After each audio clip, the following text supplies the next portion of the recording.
خدا کو پانے کا نسخہ۔ ایک عابد نے خدا کی زیارت، دیدار و ملاقات کے لیے 40 دن کا چلہ کیا۔ دن کو روزہ رکھتا اور رات کو قیام کرتا تھا۔ اعتکاف کی وجہ سے خدا کی مخلوق سے یکسر کٹا ہوا تھا اور اس کا سارا وقت آہوازاری اور راز و نیاز میں گزرتا تھا۔ 36ویں رات اس عابد نے ایک آواز سنی۔ شام کو تانبے کے بازار میں فلاں تانبا ساز کی دکان پر جاؤ اور اپنی مراد پالو۔ عابد وقت مقررہ سے پہلے پہنچ گیا اور مارکیٹ کی گلیوں میں تانبا ساز کی اس دکان کو ڈھونڈنے لگا۔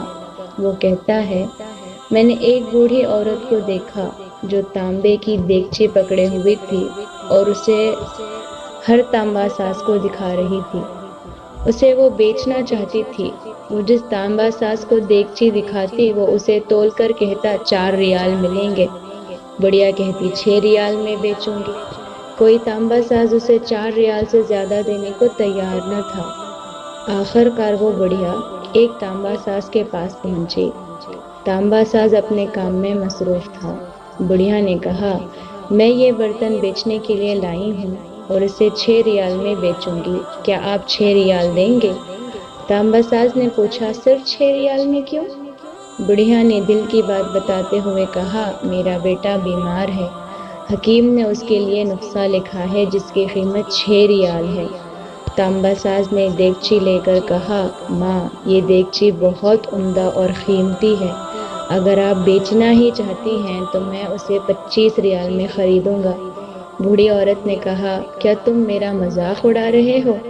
کہا، ہرگز نہیں، میں واقعی 25 ریال دوں گا۔ یہ کہہ کر اس نے برتن لیا اور بوڑھی عورت کے ہاتھ میں 25 ریال رکھ دیے۔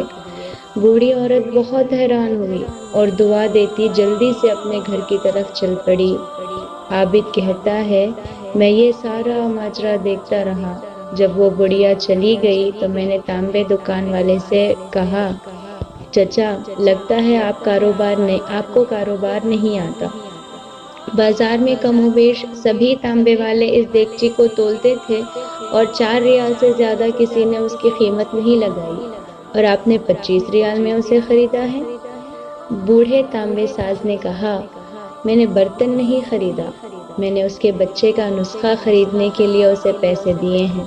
میں نے 1 ہفتے تک اس کے بیمار بچے کی دیکھ بھال کے لیے پیسے دیے ہیں۔ میں نے اسے اس لیے یہ قیمت دی کہ گھر کا باقی سامان بیچنے کی نوبت نہ آئے۔ عابد کہتا ہے، میں سوچتا اور اس کو دیکھتا رہ گیا۔ اتنے میں غیبی آواز آئی، چلاکشی سے کوئی میری زیارت کا شرف حاصل نہیں کر سکتا۔ گرتوں کو تھامو اور غریب کا ہاتھ پکڑو، ہم خود تمہارے پاس چل کر آئیں گے۔ اللہ کریم ہمیں سمجھ اور خلوص نیتی کے ساتھ عمل کی توفیق عطا فرمائے اور بھلائی کا عمل اپنے ارد گرد سے کرنا چاہیے۔ وما توفیق الا باللہ۔